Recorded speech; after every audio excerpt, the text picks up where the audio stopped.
ప్రపంచ దేశాలు తమ రక్షణ రంగాల బలోపేతంపై ఫోకస్ పెట్టాయి.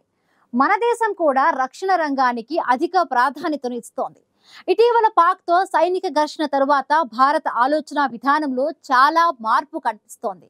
పొరుగున ఉన్న చైనా, పాక్ దేశాలతో ప్రమాదం పొంచి ఉన్న నేపథ్యంలో భారత్ కూడా అధునాతన ఆయుధాలను సమకూర్చుకునేందుకు ప్రయత్నాలను మొదలుపెట్టింది. అందులో భాగంగానే తాజాగా భారత్ బంకర్ బస్టర్ బాంబుల తయారీపై ఫోకస్ పెట్టినట్లు తెలుస్తోంది.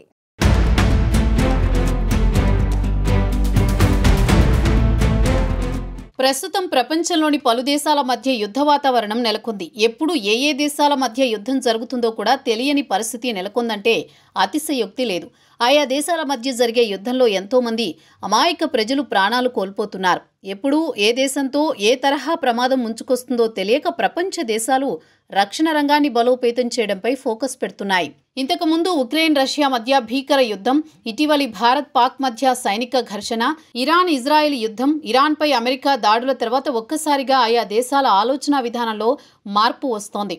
ముఖ్యంగా గత వారం అమెరికా బంకర్ బస్టర్ బాంబులతో ఇరాన్ భూగర్భంలోని కీలక అణుశుద్ధి కేంద్రాలపై దాడి చేయడంతో ప్రపంచ దేశాల్లో ఒక్కసారిగా వాటిపై చర్చ మొదలైంది.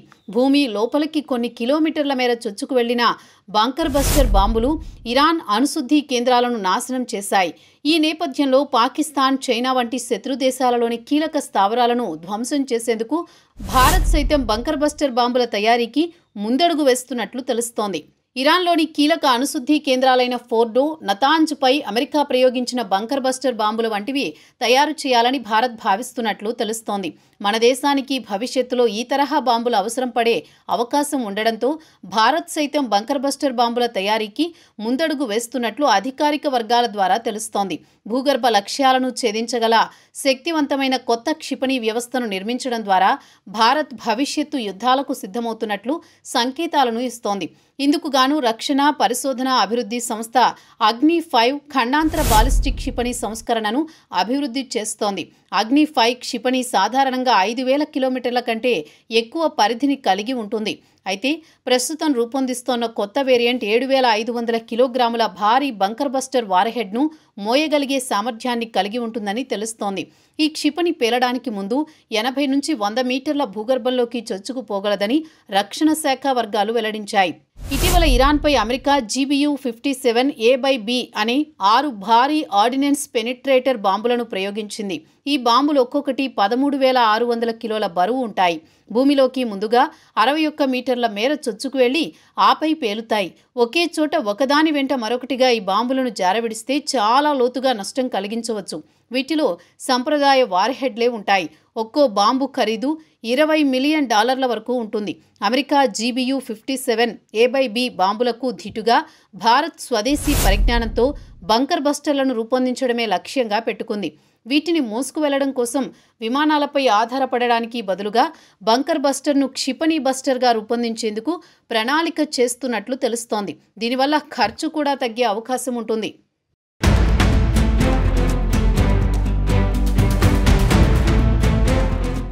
అత్యంత శక్తివంతమైన అగ్ని-5 ఖండాంతర క్షిపణికి బంకర్ బస్టర్ బాంబును మోసే సామర్థ్యాన్ని ఆపాదిస్తూ మిసైల్స్ను మరింత ఆధునికీకరిస్తున్నట్లు DRDO ప్రకటించింది. ఆపరేషన్ సింధూర్ వేళ పాకిస్తాన్లోని కిరాణా హిల్స్లో భూగర్భ అణుకేంద్రంపై భారత వాయుసేన బాంబులు పడేసిందన్న వార్తల నేపథ్యంలో అధునాతన బంకర్ బస్టర్ బాంబు తయారీకి ఏర్పాట్లు జరుగుతుండడం శత్రు దేశాల్లో వణుకు పుట్టిస్తోంది. అగ్ని-5 ఇంటర్ కాంటినెంటల్ బాలిస్టిక్ మిసైల్ అత్యంత బరువైన వార్హెడ్ను మోసుకువెళ్లేలా మార్పులు చేయబోతున్నట్లు DRDO తెలిపింది. తొలుత 2 వేరియంట్లలో ఈ కొత్త మిసైల్ను తయారు చేస్తారు. ఆకాశం నుంచి లక్ష్యం మీదుగా జారవిడిచాక అది నేలలో ఏకంగా 100 మీటర్ల లోతు వరకు చొచ్చుకుపోయేలా డిజైన్ చేస్తున్నారు. శత్రు భూగర్భ అణుకేంద్రాలను భూస్థాపితం చేసేలా దీన్ని రూపొందించాలని భారత్ భావిస్తోంది. అందులో భాగంగానే బంకర్ బస్టర్ బాంబులతో సాంప్రదాయిక క్షిపణులను మరింత శక్తివంతంగా తీర్చిదిద్దుతున్నట్లు DRDO వివరించింది. సాధారణంగా అగ్ని-5 క్షిపణి గరిష్టంగా 5,000 కిలోమీటర్ల దూరం వరకు ప్రయాణించి అత్యంత ఖచ్చితత్వంతో లక్ష్యాన్ని ఛేదిస్తుంది. దూరం కంటే కూడా అత్యంత బరువును మోయగలిగేలా కొత్త వేరియంట్లను DRDO సిద్ధం చేస్తోంది. తొలి దశలో గరిష్టంగా 7,500 కేజీల బరువైన బంకర్ బస్టర్ బాంబును అమర్చుతారు. బంకర్ బస్టర్ పేలిపోవడానికి ముందు నేలలోకి గరిష్ట లోతులోకి చొచ్చుకుని పోయేలా కొత్త తరహా మెకానిజంతో దీనిని సిద్ధం చేస్తున్నారు. అమెరికా ప్రయోగించిన భారీ బాంబులను క్షిపణులు మోసుకెళ్లలేవు. అందుకే వాటిని మోసేందుకు లక్ష్యంపై జారవిడిచేందుకు ప్రత్యేకంగా స్టెల్త్ రకంగా నార్త్ రోప్ B-2 స్పిరిట్ బాంబర్లను అమెరికా సమకూర్చుకుంది. ఒక్కో స్పిరిట్ బాంబర్ విమానం ఖరీదు వేల కోట్ల రూపాయలు ఉంటుంది. ఇదంతా భారీ ఖర్చుతో కూడిన వ్యవహారం.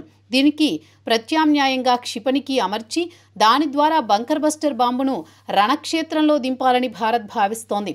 అందులో భాగంగా ఇప్పటికీ తన అమ్ముల పొదిలో ఉన్న అగ్ని-5ను ఇందుకోసం DRDO ఎంచుకుంది. ఎంత వేగంగా కింద పడితే అంతటి పెను వినాశనం సాధ్యమవుతుంది.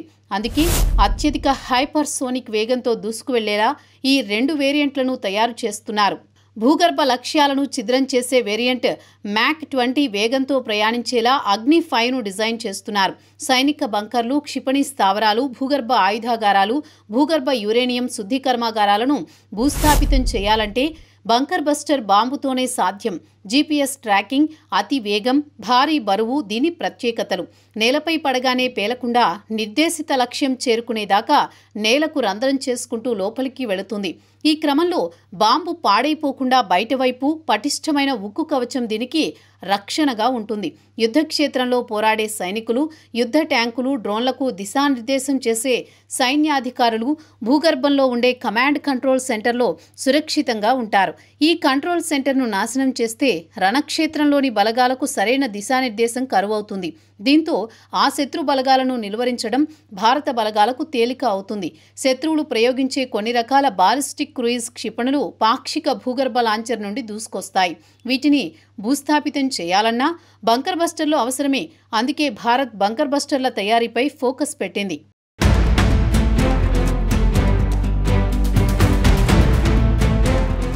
శత్రు దేశాల్లోని లక్ష్యాలను ఛేదించేందుకు భారత్ అగ్ని-5 క్షిపణి అభివృద్ధిపై ఫోకస్ పెట్టింది. పాకిస్తాన్, చైనా వంటి శత్రు దేశాల్లోని కమాండ్ అండ్ కంట్రోల్ కేంద్రాలు, భూగర్భ క్షిపణి సైనిక స్థావరాలను ధ్వంసం చేయడంలో అగ్ని-5 క్షిపణి కీలక పాత్ర పోషిస్తుంది. అదే సమయంలో అగ్ని-5 క్షిపణి బంకర్ బస్టర్ గా తీర్చిదిద్దడంతో శత్రువులకు చుక్కలు చూపించడం ఖాయంగా కనిపిస్తోంది.